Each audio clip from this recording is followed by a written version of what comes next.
Hello, everybody. So, today is another day, and we are going to start with another topic for the semester one, the MCQ type questions. First, coming to the IAC students, for you, I have brought the birches. Birches is something which you were asking for a long time, and I know that there are a lot of symbols and explanations.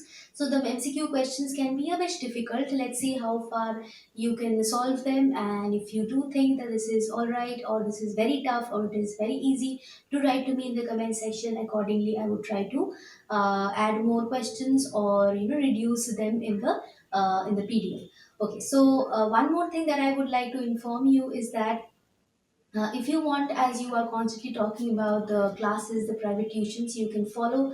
You will see when you go to my channel, you will see the join button over there. If you click on that join button, then you will see a number of, the number of offers that you will get in minimum rates, so that you can opt for that if you want. If you just want to subscribe to my channel and follow my videos, you are always welcome, and I would love to help you. And these are just some extra options for those who are writing to me for tuitions, or for the PDFs, or everything for that, or for the live classes. If you want direct interactions, the grammar topics to be discussed through live classes, then you have to purchase that, you have to subscribe to that. And if you do think that is necessary for you, then you can opt for that. Otherwise, you can just be here and follow my channel. You're always welcome. I hope we will be able to solve the questions from Birches together without any more delay. Let's begin. The birches, which is this is the first time we are doing birches, isn't it? For the IAC students, your multiple choice questions for semester one. This is the first model test paper on birches. You will find questions from different schools, which is very common and has come in their exams, and also some of them prepared by me, and some of them which is very common, or some questions which are very similar to the the specimen paper that the school that the board has provided you, that the council provided you. So it is something similar to those also. You will find all of them here. I hope if you keep solving these questions, you will face no problem in your exam. You just have to read it very thoroughly so that you can answer the questions that can come. Okay, birches, there are a lot of symbols and everything, so this will help you out in understanding what the question pattern can be. So without any more delay, let's start. First question.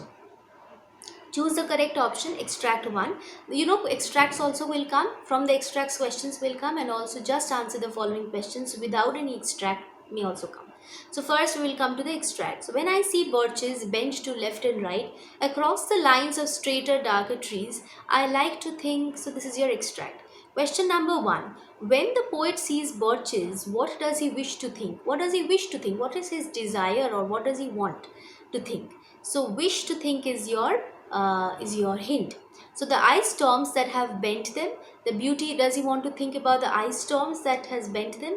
Is it the beauty of the trees? Does he think about the beauty of the trees? No, he does not think about the beauty. No, he does not think about the ice storms. He does not wish to think about them. That is the reality.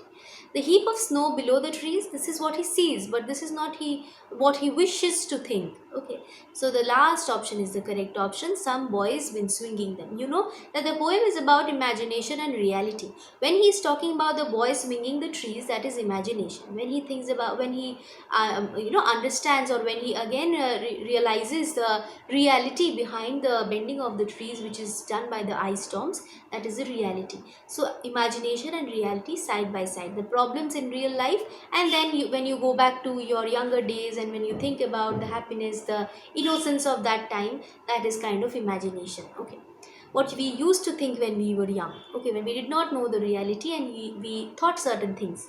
So this would be option number D. Question 2. What is seen after a shower of rain in winter mornings? So after a shower of rain, what can be seen? Is it trees loaded with ice? Trees with cracked enamel? Trees with cracked enamel does not make a sense. It is the ice with cracked enamel, not the trees, isn't it?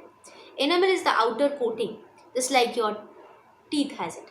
Trees with broken twigs? No, this is not the question. Broken glass dome of heaven? This we obviously see. Once the heaps of ice falls on the ground, it forms heaps of ice. Okay, on the ground, heaps of snow on the ground. So and it looks like a dome. But over here, what is seen after a shower of rain? Trees loaded with ice. First, it will be loaded with ice. Then, though, it will drop and make the dome. isn't it? So first tree is loaded with ice. What does the straighter, darker trees not signify? This is your hint. What does it not signify? Not what does it signify. You know that there is significance of the straighter, darker trees also, and the birches also. The title of the poem itself is a symbol. So, what is the symbol of the straighter, darker trees? Why are these trees used? Does it symbolize adulthood? Yes, it symbolizes adulthood. Does it symbolize a loss of innocence? Let's see the other options. Pure and heavenly aspiration. Loss of innocence, obviously, with adulthood, when you grow, you slowly lose your innocence. So that is also a symbol for the straighter, darker trees. C, pure and heavenly aspiration. Let's see the other option. Physical earthly steps. Yes, physical earthly steps is also another symbol for straighter, darker trees. So which one is not the correct option? It is pure and heavenly aspiration. There is nothing pure. When somebody is a young boy or young girl, there is a lot of things which there is innocence and there is purity in it. Okay. Slowly when we grow up with experiences, with the bad side of life, we grow, there is impurity that grows within us, isn't it? So that is what the straighter, darker trees will signify. That means adulthood, loss of innocence, physical earthly steps, everything are symbols for straighter, darker trees. Which one is not? That is pure and heavenly aspiration. Next, coming to question number 4. What does the word swinging symbolize? This question is very common. Different options can come for it. Okay. First, I have given you my options. Second, I'll also show you the answer of the council in the semester. The specimen paper. All right. What does the word swinging symbolize? The escapist mentality of the poet. We will not talk of the escapism of the poet. Okay, the poet is not trying to run away. The poet says that earth is the right place for love, which means that he does not want to run away. He knows that here is the place where we find love. Here is the place where I wish to come back, because here is all the emotions. Okay, and I don't want to run away from here. I know it is sometimes the daily drudgeries let me think that this is very suffocating, but I know that I'll have to come back here to find the beauty, to find the love and everything, because here we will find it. Okay. So he is not running away, not escapism. The difference between birches and other trees, no, swinging does not do that. Wavering between reality and imagination. Yes, the swinging, that means once it can go up, once it can come down. That means once you are thinking about the reality, okay, about the daily drudgeries, about the drastic lifestyle, and then you come back to the innocence, the imagination when the boy is swinging them.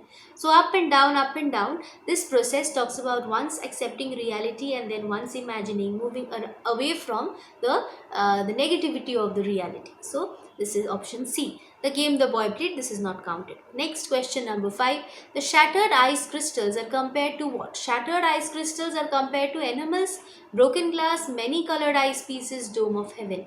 Without any doubt, you will mark broken glass, because ice crystals are compared to broken glass. Okay, that there is a particular word which mentions that it is compared to broken glass. So without thinking about animals or many colored ice pieces, dome of heaven. Dome of heaven is what? It is the collection of the ice or the snow on the ground when it falls from the tree. So it is not compared over here. What is it directly compared to? It is compared to the broken glass.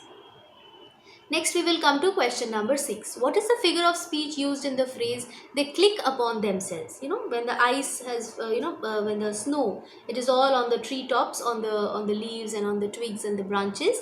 They move with the wind and then they click with each other, one branch with the other branch with loads of ice. They click with one another, and then what is the figure of speech used over here? There are 4 types over here given: onomatopoeia, personification, simile, metaphor. We know personification is when we give human attributes to non-living things. That means chair is weeping, chair that do not have life, chair that does not have life, it is weeping. So here it is personified. Simile, we know comparison without comparison using like or as, metaphor comparison without using like or as. And what is onomatopoeia? Onomatopoeia means it is the sound of words. If I say hiss, this is the sound of what? This is the sound of a snake. That means hissing sound of snake. These sounds which are changed into words or letters, that becomes onomatopoeia. So here they click upon themselves. Here we think about that sound, isn't it? So it will be onomatopoeia. Alright, option A. Coming to question 7. In the poem Birches, this is now from the specimen paper, as you see I've already mentioned. You will get the two questions from the specimen paper here. From Birches, we just have two questions in the specimen paper. These are for you. In the poem Birches, what does the act of swinging symbolize? The swinging symbolize. Same question with different options. Desire for radical political changes? No, no politics is being talked about here. Desire to change society? No, we are not talking about changing society. We are accepting reality and then, drifting to imagination sometimes. So no. Third option, the desire to escape reality. I told you in the last question also that no escapism over here, because Earth's the right place for love. He wants to return to Earth. So the last option remains the alteration of hope and despair. So once I am hopeful, and once then again about despair, about the reality of life, about the drudgeries. So there is despair. Again, I think like a young boy, and there is hope. So hope and despair. Coming to question number 8. In the poem Birches, what happens to the branches when they are bent too far? When for a long time the branches are bent too far, then what will happen? Will they break? No. That is the difference between other trees and birches, isn't it? They will not break. They snap. It is the same word that it will break. It will not break. They remain bent. This can be the right option. They grow in another direction. This is not possible. How is it possible that you bend it this way and it will grow in the other direction? No. So they remain bent. Next, coming to question number 9. In what poetic form is Birches written? Sonnet, couplet, blank verse, no specific poetic form. We cannot write no specific poetic form here. There is always a way in which the poem is written. It does not have, there is no rhyming words at the end. It is not that the first line rhymes with the third line, or the second line rhymes with the fourth line, or the first line rhymes with the second line and the third with the fourth. Nothing like that happens. So it is blank verse. All right, remember this question is common. This has come in many schools, so remember that this may come in your exam too. Okay, coming to question number 10, the last one for today. What bends the birches down to stay? This is your hint, to stay. It is not that it will just, when the boy, hangs from the birch trees, it will temporarily bend it down, isn't it? But what will cause them bending for a long time, for forever?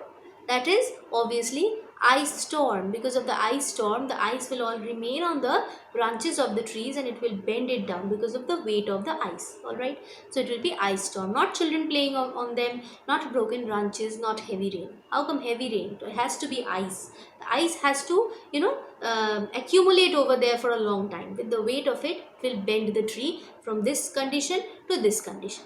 All right, so I hope this much is clear. This is a very interesting chapter and I will share my experience with this chapter. I felt that this is the best poem, or one of the best poems in your reverie, in your book.